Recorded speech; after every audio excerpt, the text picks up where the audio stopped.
In 1752, an eye-catching figure appeared on the streets of London. Mr. John Cone, the perfect and entertaining dwarf. This miniature man diverts such who do him the honour of their company with rehearsing the speeches he spoke before the royal family. Imitates the different crowing of cocks to the greatest perfection. We have the voices of multi-talented performers like John Cone from the advertisements they wrote for themselves, flyers which littered the streets in such quantity that some of these flimsy handbills have survived. And listening to these voices, historians across the country are reassessing freaks and freak shows in a way that casts a new light on the history of disabled people. People with unusual bodies putting themselves on show have long been part of the theatrical scene in this country.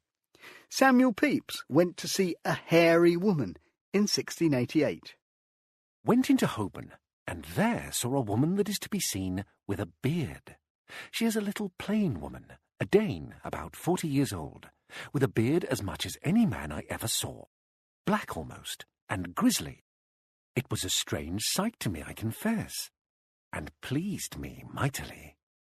We've lost sight of that uncritical pleasure now, but at the time, disability could be thought of as an innocent joke.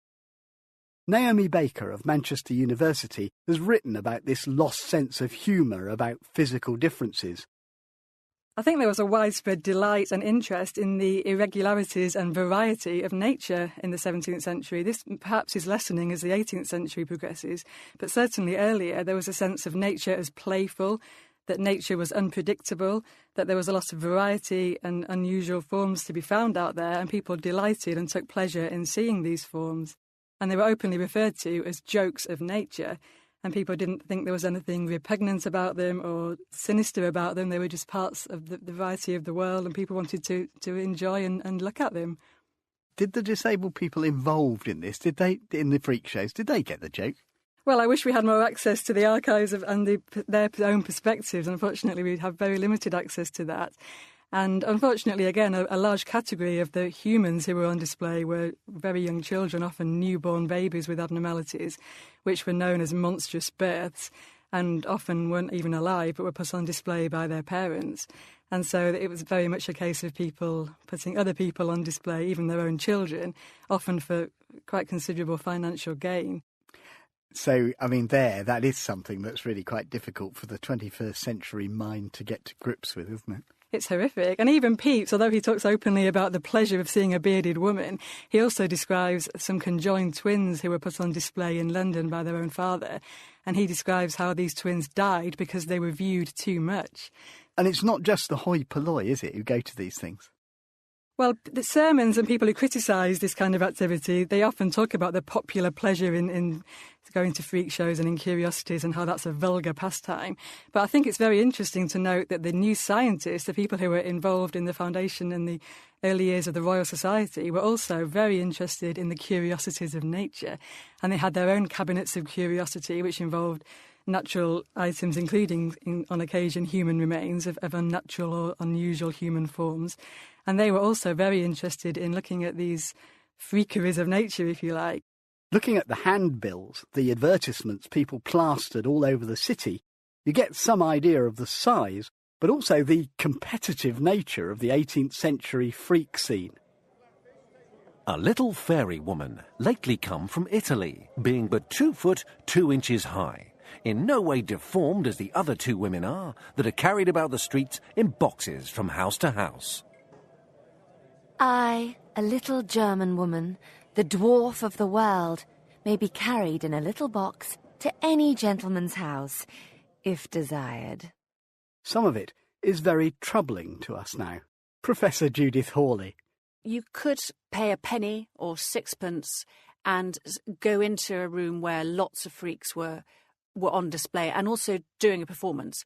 Or you could pay more and have a private view. I suppose this would be the aristocracy. Yes, that's right. And the high prices charged for the aristocracy. You could actually have a midget brought to you, a kind of midget takeaway, because dwarves are often carried around in boxes. So, hang on. You're telling me you could have a dwarf, someone of, we would now say, of restricted growth, yes, brought to your door like a curry? Like a curry in a box. And the box would be purpose-made. There's one chap, John Warrenberg, who's depicted standing next to his box. It looks a little bit like a wardrobe. And he was literally popped in the box, bolted down, carried around. He came to a very unfortunate end. He was being put on board ship because he was toured around Europe. A lot of these people went all over Europe. And the porter was carrying him over the gangplank. And the gangplank broke and he fell into the water and was drowned because he was in his box. What part did the disabled people involved, what part did they play in this? Would some of them be in control of this operation, or would they usually be being manipulated by someone else? A bit like a footballer with his agent. Well, as with the footballer analogy, it's a bit of both, isn't it? So the footballers and freaks can often profit quite a lot from being displayed, but at the cost perhaps of personal dignity. It's hard to find the right tone to talk about all this. Some of it sounds horrible to our ears. But making a living as a freak could be an escape from something much worse, rather like modern-day boxers, I suppose. And it was, after all, a way of earning some money. Even so-called ordinary disabled beggars did better if they had an act. Tim Hitchcock of the University of Hertfordshire is an expert on the street culture of 18th and 19th century London. Every beggar has to grab your attention in the first 30 seconds, that moment your eye passes their presence on the street. And disabled beggars absolutely did use their physicality in order to get what they wanted. It could be down to, how you present a disabled arm or limb. It could be down to how you strapped up a blind eye or a weeping wound.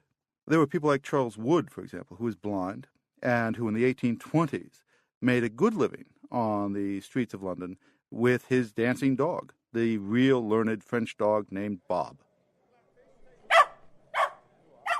Ladies and gentlemen, this is a real learned French dog. Please to encourage him. Throw anything down to him and see how nimbly he'll pick it up and give it to his poor blind master. Look about, Bob. Be sharp. See what you're about, Bob. Money being thrown, Bob picks it up and puts it into his master's pocket. But for every 1,000 entrepreneurs on the street, there were a handful of disabled people who became entrepreneurs on a grand scale. They turned their disability into big business, and their stories challenge our modern ideas about freaks and freak shows.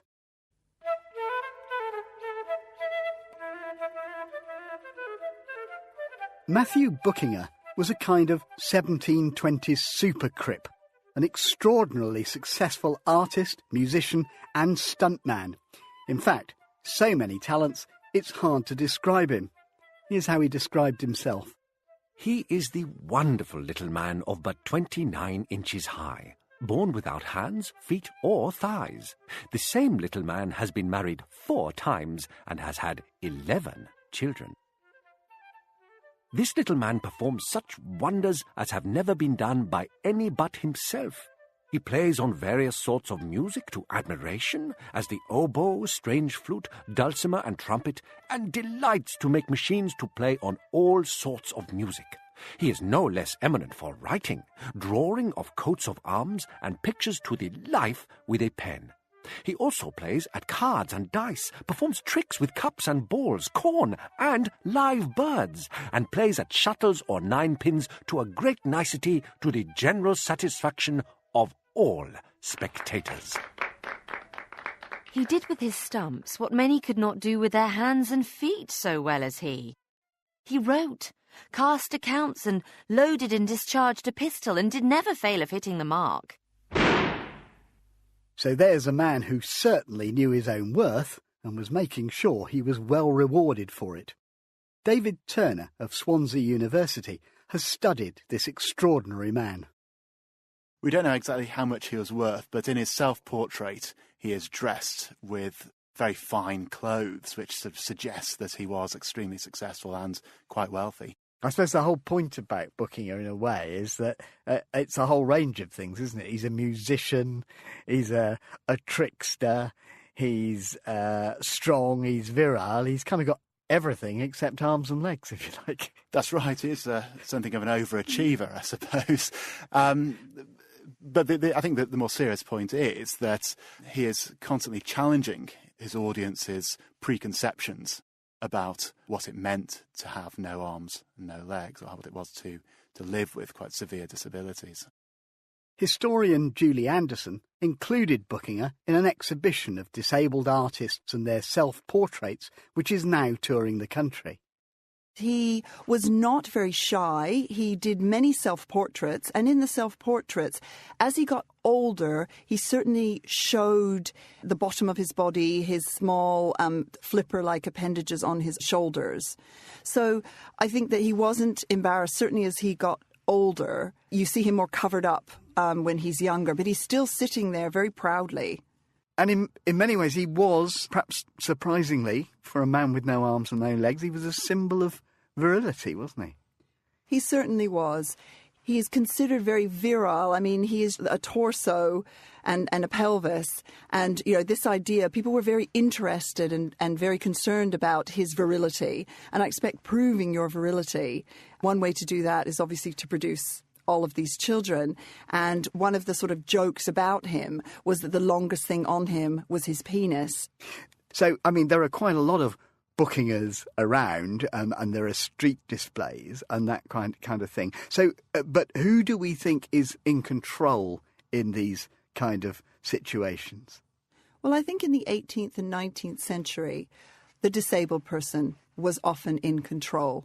They controlled their appearances, they controlled the people around them, they showed themselves, they exhibited themselves. And I think that they have a level of control that might be surprising today to modern audiences. They are not being exploited. They're rich entrepreneurs, basically. I would say they are, and I would say that there are a number of disabled people who are rich and entrepreneurial and are able to control their careers and control their lives.